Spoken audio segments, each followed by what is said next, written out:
لله رب العالمين والصلاة والسلام على رسولنا محمد وعلى آله وصحبه أجمعين. أيها الإخوة الأفاضل، نتكلم حول بعض الأمور حصل عند فتح خيبر، أمور مهمة لها علاقة بالأدب وبالأخلاق وبالإيمان وبالفداء وأمور غير ذلك إن شاء الله. برایت عزیز چند تشتی کد وقت خیبر دا چی بون همی که بحث وام بکن. او درس مازن تدهنه، درس ایمانی، اخلاقی، انسانی، اسلامی، درس مازن تدهنه. اما وان درس هانی که تشتا سر بین زمان حیات پیغمبر دانه علیه الصلاة والسلام وانا تب ادب و اخلاق جمره، نصیحت جمره. بکردیش نصیحت را تیگو دبیجن شیرت یعنی وانا جمره لازم همی که بحث وام بکن. طبعا تشتا کی جوانا بیاجی بیجم كتابها بحث كن دبي حضرت علي شبك يعني بيجن كان روجا وفتحانه شبكي پیغمبر دبي از الصبح في علامه هانه بايراق ام بيجن سانجاق بكردي كجرا بيجن آله هانه از بدم شخص کی کش خدای پیغمبر هست که و خدای پیغمبر جی هست کن صحابه تبت خوازن دبي بلکه بدمد بسر اسبه پیغمبر دبي که علي الكيه دبي والله چعبي دشه فقيرو ايش چعفه گرتيه دبي بانك نته تفت که دست خوب پشکی اتفاق تعوی دو دعایت که تعوی ساغلام دبی علی اشتابی بایرق تبدا پیش حضرت علی دبی رسول خدا از سرچه شهر بکم یعنی اشهر بکم حتی که از کوکا هفتینه دبی نا دبی اگر کوم ببن وسیله خدا کی خدا عز وجل شخص کی بو هدایت بکه دنیای بخیرتره بره هدف و نه پربه هدف و هدایت انسان به اف نصیحت آن دبی دبی در تشکی دیش سجد به دبیجن حضرت علی دری کی دا کریه دسته خود طبعا این کل سر زیاده کرنه دبیجن دری کی نظام چند صد کیلو بیه چند متر درج بیه چند متر درج بیه یا بیه کارتون حضرت علی کارتون وها بلن کریه لین کی تش هذا عقل و فکر دراسته کرامت هنه قوت هنه فقط نبی عجبه کو پاشل سر زیاده کنه یعنی هر ساله که ما 10 سانتی نابت سر بو چند سانت قاسا درش کرده هر ساله که ما کیلو کی زیاده کرد بو چند تون یعنی نبی عجبه لی این کی تشتی خارق العاده ام بجن چه حضرت علی به چنین کی صحابیه ابن هنه کی تشتی خارق العاده خود داسر دانشان دانشبونیوان احسان و کرامت کما ظن واکر رب العالمین حتی کو خیبر و بولد اثناء فتح خیبر دا چند تشت چیبون امیوان تشتا بین زمان تشتی که واکنوش مرج عالی ایمان و اخلاق دا مهمن. طبعا شيء حصل بعدما او قبل ان ياتي المسلمون الى خيبر احد الاعراب اهل العرب يعني الرجل من اهل الباديه يدخل في الاسلام والنبي صلى الله عليه وسلم يسلمه الى بعض الاشخاص ليعلمه الادب والاخلاق والاسلام. وحينما يخرج النبي صلى الله عليه وسلم الى خيبر يخرج مع النبي، فحينما النبي صلى الله عليه وسلم يوزع شيئا من الغنائم يقول هذا حقك يعطيه فهو يقول ليس على هذا اتبعتك، فالنبي يقول على ماذا اتبعتني فيقول حتى أرمى بسهم ويأتي السهم إلى هنا فأقتل في سبيل الله وأنا لم أدخل في الإسلام من أجل المال. وبعد فترة كذلك يحصل قتال فهو يستشهد بسهم يأتي إلى هنا في حنجرته فيأتون به إلى النبي صلى الله عليه وسلم. النبي حينما يراه يقول أهو يقول نعم هو، فالنبي يقول صدق الله فصدق الله معه إنه كان صادقا في كلامه بأنه يريد أن يستشهد في سبيل الله فرزقه الله ما كان يريد. فالنبي صلى الله عليه وسلم دفنه في جبته، أعطاه جبته ودفنه فيه ودعا له. هناك دعاء جميل: اللهم هذا عبدك خرج مهاجرا في سبيلك قتل شهيدا وأنا عليه شهيد. كم دعاء جميل. النبي يقول أنا شهيد على هذا، أنا شاهد له بأنه قتل في سبيلك. نرجو الله أن يرزقنا شهادة في سبيله إن شاء الله. تشتكي دبي أسناد أكساتي بود دبي حربانه دا بريك پیغمبر ورا خيبر شخصكي عرب يعني ام بيجن ملت گندی کردی و ساکن و بیشن لورا کات گوتن عرب اوی دروای مدینه یعنی بکرماجی هم بیشن گندی یعنی نه باجاری جگندا اویات به مسلمان و پیغمبر علیه الصلاة والسلام و تسلیم هین کی صحابیات کرد بیجرا اسلام بیشن برا فهم بکه لورا عادته کی پیغمبر هبو بیاش بیروانه کن یک تهات بو مسلمان پیغمبر ندگو ده هره یکی را دگو ها چاویا برای تهت بفیر اسلام بکی حتى تقول فقهوا أخاكم جانا تقول تبارك براي خفير إسلام بكن جرا إسلام بيجن وتسليم هنا كات كي إسلام بيجن حرب خيبر درتي أبياج بيخنبر عليه الصلاة والسلام طبعا كي غنيمة مال تاني بيخنبر دبي أبياج باراته ددوي أبيات بيا رسول خدا أجبون مال نبو مسلمان ليه دبي چیه حقیقتا مخواستیا بدم تاجد به نانا از بیا نخوازم نجبونه بیا بو مسلمان تو چما بو مسلمان دبی جبونه کو اجبونه خدا شر کی بکم تیره کی ور آلوره مکبه تیر آلوره مکبه از ورم کشتنه نجبونه بیا نه لازم اجمرا پیغمبر جر علیه الصلاة والسلام دبی جا کتب خدا را راست بی خدا بتر راست به والله کت راست بیجی تیوها وری کشتن ولما کو یعنی وقت بجت خبردان کی بکردید بین جقره کی جور تنج دلی خبیجی تمر نکن نورمال بمری تیسا شهر درته لورا شهر خیبر درش کرد یعنی روکی هبو روکی ساکن روادن تقریبا چند روزه هر دوام بو هر جاره قلعه کی بد کرد سوره کی یعنی جاره کی تیسا شهر درته اویا شهید که تینن جن پیغمبر دبی اویا کیه دبی اویا اوی کو اشتراگو نجبونه پرابو مسلمان جبونه کو تیره کی برا که از بمرم جبونی وی پیغمبر علیه الصلاة والسلام دبی بخدا را راست گو یعنی بیا دروانت کن ند گو یا ربی ما تدی جانم شیش خود عادت کن مگا دیگو خودت شهادت بکن نصیب بلکه هم دروایش کن فردا نم او راست نبن یعنی بلکه ما شهادت کی خوشم خود خواسته بلکه دل من نخواسته جی لیوی انسانش دل خواست پیغمبر گو ابیا خدا را راست لو ما خودش پر راست بو خدا کر نصیبی وی پیغمبر علیه الصلاة والسلام جبه خو آوید سر کر کفن جرا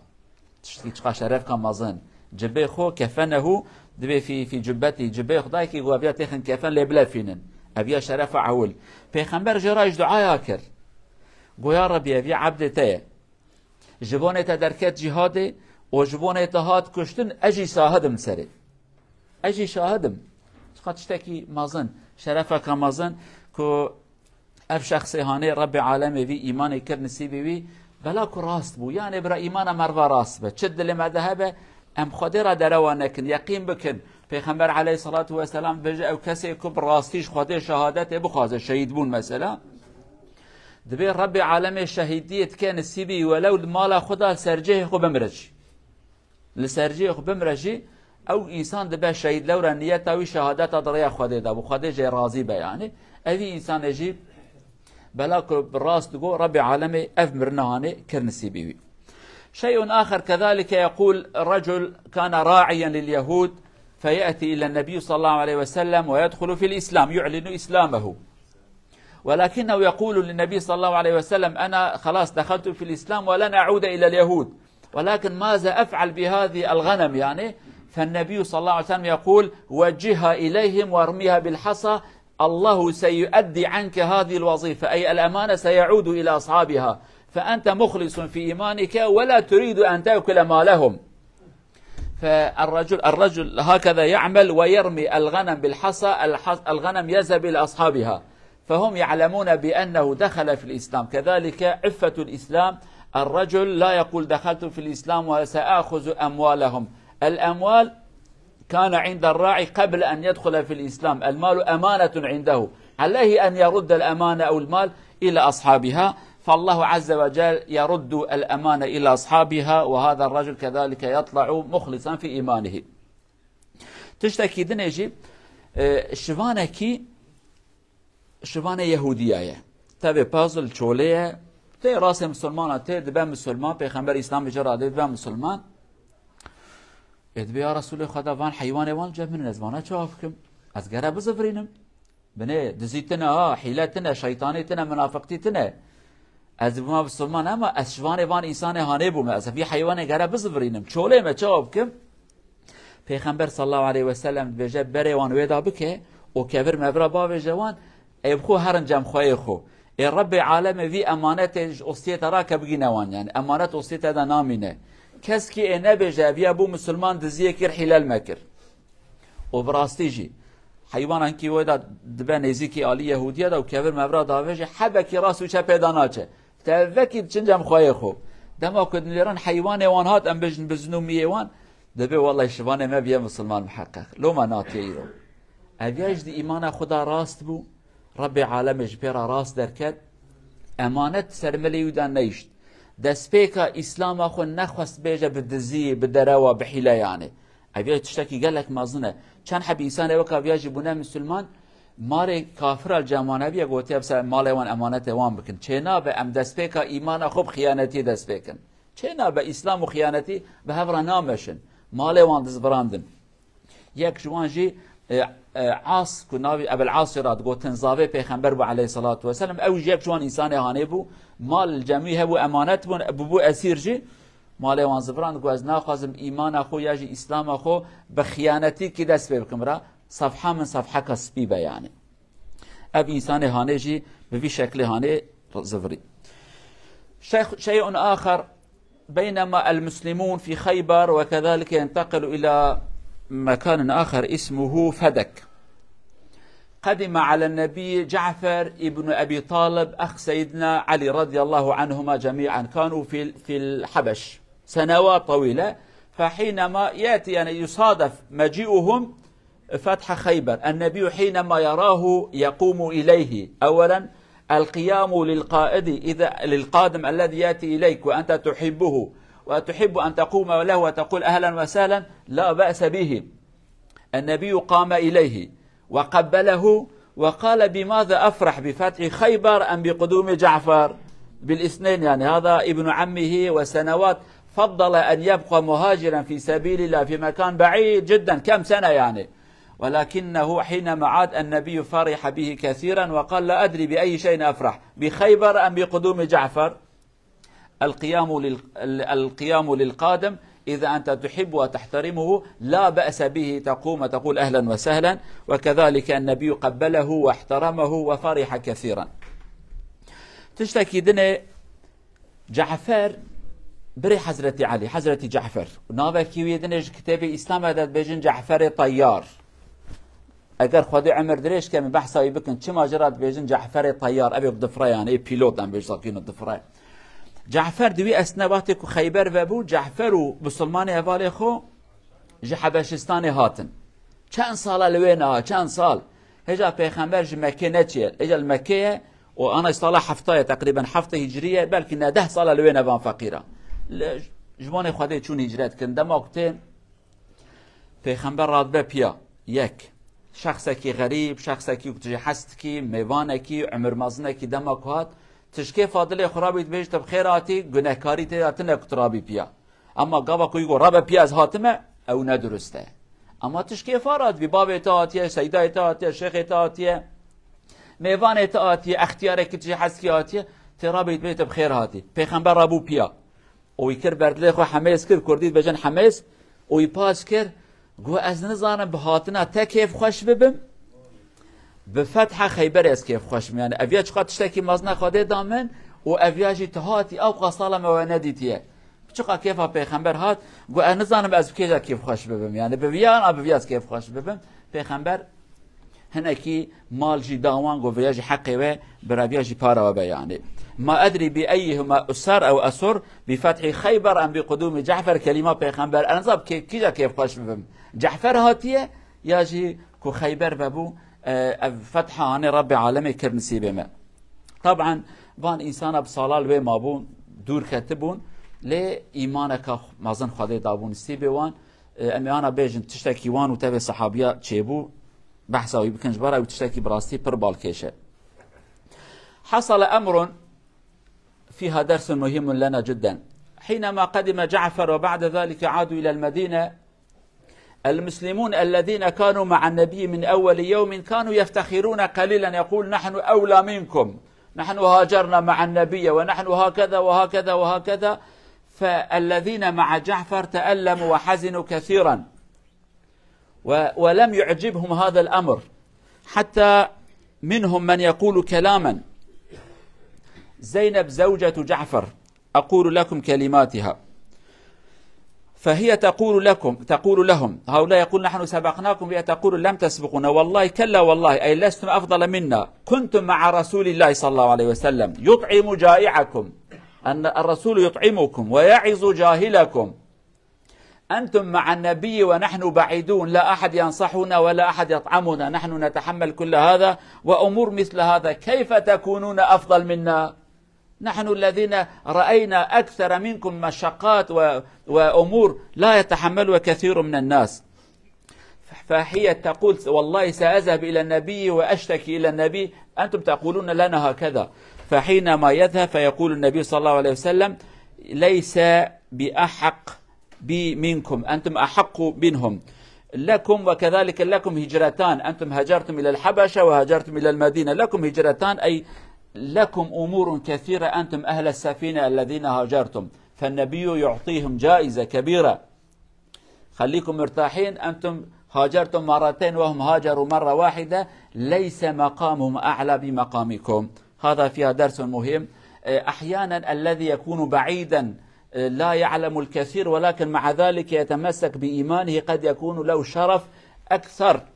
من الذي يعيش مع العلم ومع العلماء ويعبد الله كثيرا، لأنه بين من ينصحه وهذا بين أناس يأمرونه بالسوء ولا ينصحونه في سبيل الله. علينا أن نعلم هذا. تشتكي دني قالوا جماعته اشي قوي خبكن امجانا نفسا ما قراتيكي مرة شدبه از خواندامه الکلک از سیدامه الکلک جامعه ما قرآن پر خواندیه اسپر لمیجاد کم اسپر تشتاد زانم نفسا مجمرات بی اویا جاهله اویا تشتکی نزانه اویا نزانه قرآن بخوینه نفس ایجا تماشکن. وقتی جعفر وان هاتن خاطر جوان راضی به ایت بخوازی نخوازی 10 سال دوره نه كتنا حرب بدري نكتنا أحد نكتنا خندقي ورحصل نتشنا حديبية قرآن أو قصاتي هاي وانجتنا وانتشتا بنزان فقيرة دورين مسلماني كو بيخنبرا ننكذ بأم ذهاب خير ترنا وقراتي خدكن أو يعني جي ما بلنترا ها مقام ما بلنترا جنا جعفر ناوي أسمائه أف جنا هناك جعفر شهيد كيفجي حضرة أبو بكر بيرات زوجة يعني اسمع عاجز تبعد بي والله ونجمع بخير ترنن والله ونا بخير ترنن شما هم خير ترن دبي وين دقال بيخنبر بون بنيه وين دقال بيخنبر بون وين برشي بون بيخنبر خوارن الداوة كي خوارن الدامة وشاشفيتي وغلطي كي بكرة رسولي خدا نصيحات لبتكر كي نصيحات المتكر ام تنبون كسكي ما تنبون ام جي كي دور بون كسكي الجماعة تنبو عرض نيارا دابون والكي لك بيخنبر تبع عائلة خو مالبات خو شما وجمع بخير ترن مجبون خدا أخو زحمتي ديت من يكتنا نصيحة لما بكى يكتنا درس ما بكرة يكتنا عليكاريا ما بكى تنا أم جروبه كنا شونا بيشولانه كتنا دولتك غريب كاسكي ناس ودوس وبراتنا يعني بينش حبن دي حبن بيخنبر كلك ويلو وغلطي كي بكن بيخنبر نصيحة لوتك ومبرشي ببن خوارنت داود نخوش كبن تسردنا وتك اما كي ما هبو وشماش ما بخير ترن تماشاكن چقا تشتكي مازن جارنا ايما اوه کو پشکی دخواینن و خواندن وان و کتاب و تشتوان هنه به فلان کس و جاهله چما تشتکی نزانه او انسان في جاهلتی اخوی آنه 3 کلمه هین کربه او 3 کلمه بلکش 1000 کلمه ما بخیر ترن شخص کی کج علم دور به لما کلمهشت که بلکی فاتحه بتنه زانه بخوینه و یا جی نعطینا زانه وکی دی تشتکی نزانه ليه دوره نه براهيه نه باف نه سيداكي نه عالمك نه نصيحتك دوره يتف كافر وفلنا يعني